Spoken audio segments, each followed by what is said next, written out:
All right, so get ready for this one, folks, because today we are diving deep, deep into the theory that Jesus might have actually used cannabis in his healing work. Yeah, it's definitely a thought-provoking idea. It is, right. Yeah. And we're exploring all this based on an audio file we found called Did Jesus Use Medicinal Cannabis? So, we're not here to say it's definitely true or false, but Okay.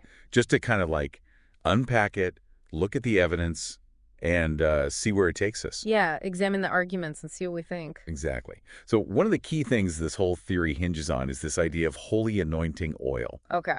Like in Exodus 30.23, there's that recipe, right? Yeah. And it calls for like 9 pounds of cannabis.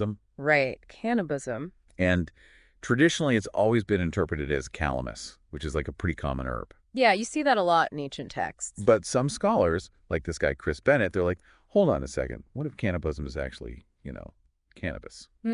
Interesting. So that's kind of the starting point of this whole thing. And Bennett's argument is really fascinating. He points to how people reacted to Jesus's healing. Like, there's accounts of euphoria, altered perception. Oh, like kind of out there experiences? Exactly. And those sound very similar to, the effects of cannabis. Okay, I see where he's going with that, but hold on a second. They were anointing people with this oil, right? Mm-hmm.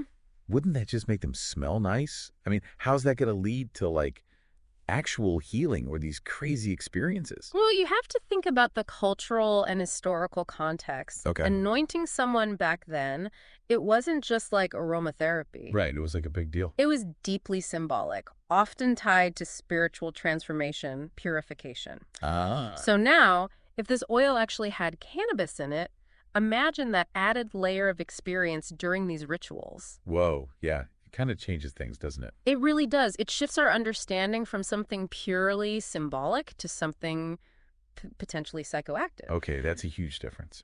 And it raises all sorts of new questions, like, did people experience altered states of consciousness during these rituals? Right. Did this contribute to the perceived power of Jesus's healing? It's a whole new way of looking at it. It really is a fascinating avenue to explore. And it's not just Bennett who's saying this, right? Like, I think there was a Professor Carl Ruck who also supported the idea of cannabis being used in early Judaism and Christianity. Professor Ruck makes a compelling case for that. Right. Yeah, he argues that cannabis use was well established in Judaism and likely carried over to early Christian practices. And it's really interesting. The words Christ and Messiah, they both translate to the anointed one. Exactly, which adds another layer to this whole theory. Right. Because if the anointed one is literally referencing someone anointed with this oil, and the oil potentially contains cannabis, then, whoa. It definitely makes you think. It's mind-blowing. Okay, but even if we say, okay, maybe cannabis was in this oil, does it actually hold up medically? Right, good point.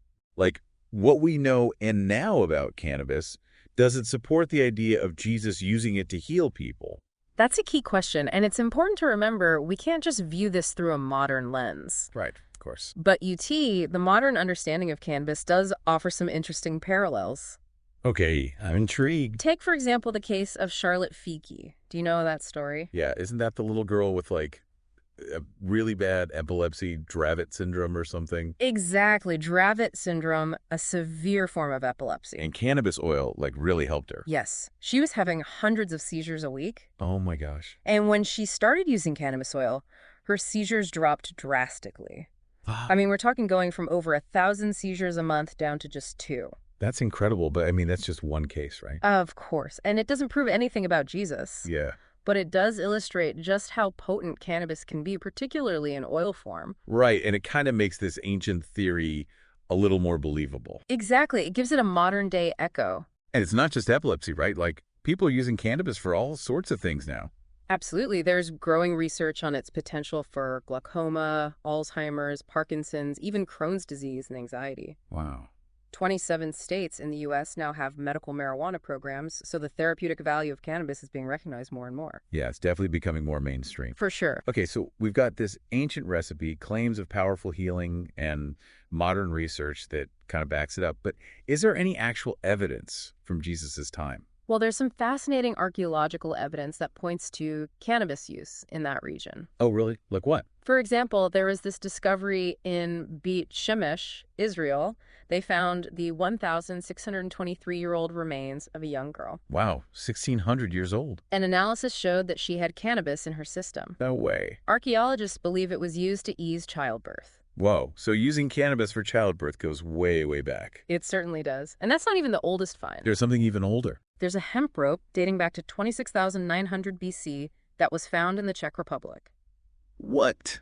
26,000 BC. Hemp, which is a variety of cannabis, has been cultivated for its fiber for a very, very long time. So people have been using this plant in different ways for millennia. Absolutely, this discovery really highlights that. It's amazing how something we think of as modern actually has such deep roots. You know, it makes you wonder how much we've lost and forgotten over time. It really does. It makes you question what else might be out there waiting to be rediscovered. Totally. But let's go back to the word cannibalism for a second. Okay. Isn't there also like a linguistic argument for the cannabis theory? Something about the origins of the word itself. Professor Sula Benet, a Polish ethnologist, did some fascinating research on this. Oh, yeah. She suggested that the word cannabis actually comes from the Hebrew can, meaning hemp, and bosom, meaning aromatic. Wait, hold on. So you're telling me that cannibalism literally translates to hemp and aromatic? That's what Professor Benet proposed. And remember, those are the key ingredients in the holy anointing oil recipe. Whoa. Okay, that's pretty wild. Right. It's like the pieces of the puzzle are starting to fit together. So are you saying cannibalism was like mistranslated somewhere along the way? Well, Benet believed the mistranslation likely occurred in the Septuagint. The what? The Septuagint, it's the ancient Greek translation of the Hebrew Bible. Okay. And this version is really important because it was widely used by early Christians. Ah, so if it was mistranslated there, that would have a huge impact. Exactly. It would have created a ripple effect throughout history. Wow.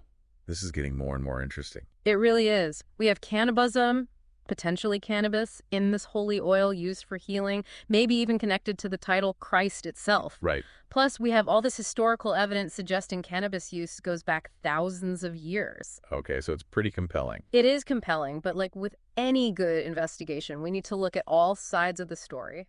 Right. Of course, there are always counter-arguments. Exactly, and we'll explore those in the next part of our deep dive. All right, so we've heard some pretty intriguing evidence for this whole cannabis theory. Yeah, there are definitely some compelling arguments. But, you know, like any good investigation, we got to look at both sides. Absolutely. It's crucial to consider the counter-arguments as well. So what are the arguments against Jesus using cannabis?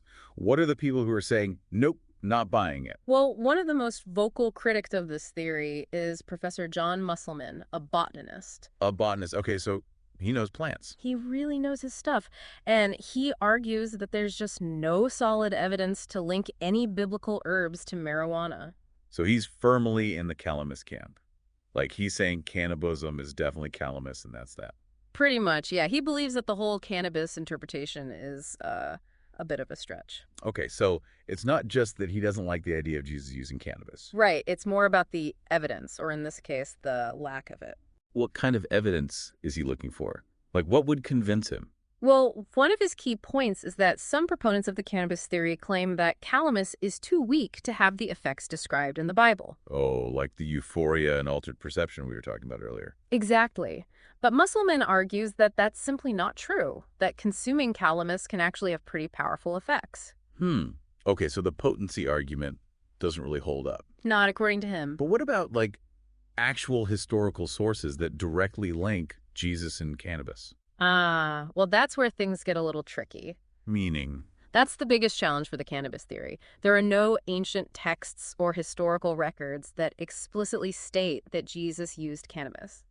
Oh, so it's like we have all these pieces of the puzzle that seem to fit, but we're missing that one crucial piece. Yeah, that's a good way to put it. And for scholars like Professor Musselman, this lack of direct evidence is a major sticking point. So what do we do with that? Like, we have these compelling arguments on both sides, but no definitive proof. That's the nature of history sometimes, isn't it? We're dealing with ancient texts, interpretations, and limited archaeological evidence. Right. We can't always say with 100% certainty what happened. So are we just stuck? Like, is this mystery destined to remain unsolved? Well, not necessarily. I think it's important to acknowledge the ambiguity. Okay. We can't definitively say Jesus did use cannabis, but we also can't completely rule it out.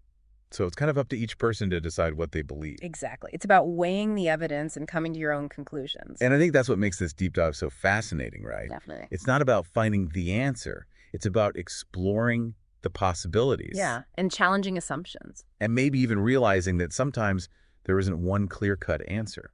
It's more about the journey of exploration. I like that. We've uncovered evidence of ancient cannabis use, explored its potential medicinal properties, and delved into the complexities of biblical interpretation. And you know what else? This whole discussion has made me think about how our perception of cannabis has changed over time. Oh, absolutely. Like the fact that it's now being used medicinally and legally in many places adds another layer to this whole thing. It really does. It makes you wonder how our views on cannabis will continue to evolve in the future. It's a good reminder that history is not static. It's constantly being reinterpreted. What might have been taboo in one era can become completely commonplace in another. That's so true. Okay, so for everyone listening, we've reached a crossroads, a fork in the road. We've explored the intriguing evidence for and against the idea of Jesus using cannabis. Both sides of the coin. Now it's your turn. What do you think? Does the possibility of Jesus using cannabis change your perception of him or his teachings? Does it make you question what we consider sacred or acceptable in different cultures and throughout history? Those are big questions, and there's no right or wrong answer. The important thing is that we're having these conversations, challenging our assumptions, and engaging with history in a meaningful way. And who knows? Maybe this deep dive will spark a new curiosity in you, lead you down your own path of discovery. The world is full of fascinating mysteries just waiting to be uncovered.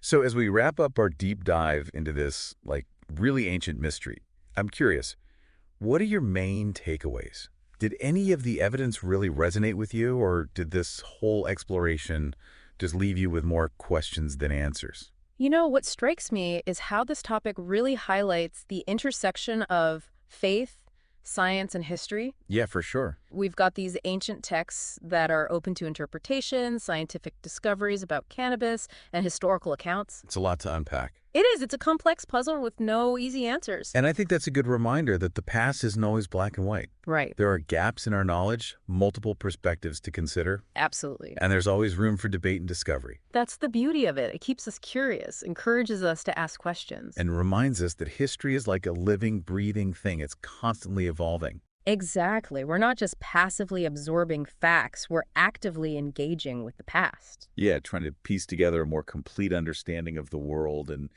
everyone who came before us. And I think that's a key takeaway for our listeners. What's that? Don't be afraid to, challenge assumptions, dig deeper into the things that intrigue you, Right. and embrace the ambiguity that often comes with exploring history. Because sometimes the most thought-provoking questions are the ones that don't have easy answers. Precisely. Couldn't have said it better myself. So until our next deep dive, Keep exploring. Keep questioning. and keep those minds open. Absolutely. And thanks for joining us on this deep dive into the theory of Jesus and cannabis. It's been a wild ride, and we hope you've enjoyed it. We'll see you next time.